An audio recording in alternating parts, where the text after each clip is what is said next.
جناب والا، ملزم کو اس سے انکار نہیں کہ اس نے جج رگھوناتھ پر حملہ کیا، مگر جیسا کہ ابھی آپ نے فرمایا ہے سوال پیدا ہوتا ہے کہ کیوں کیا۔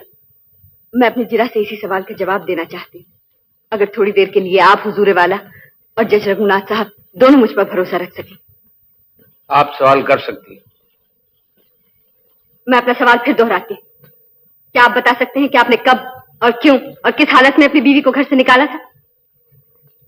میں آپ سے معافی چاہتی ہوں جج رگھوناتھ، مگر یہ سوال بہت ضروری ہے، ملزم کے لیے ہی نہیں، خود آپ کے لیے بھی۔ جو کچھ آج ہو رہا ہے اس کی جڑیں آپ کے بھولے ہوئے جیون میں ہیں۔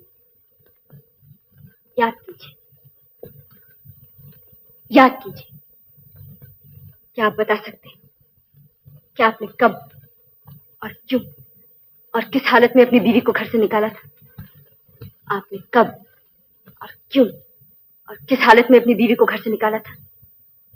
کب اور کیوں اور کس حالت میں اپنی بیوی کو گھر سے نکالا تھا؟ 24 برس ہوئے جب میں لکھنؤ میں وکالت کرتا تھا۔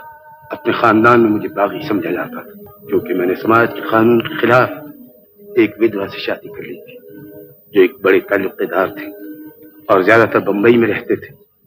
مجھ سے خفا تھے مگر میں کسی صورت میں لیلا کو چھوڑنے کے لیے تیار نہیں تھا، اس لیے وہ بہت اچھی تھی، بہت نیک تھی اور میں اس سے پیار کرتا تھا۔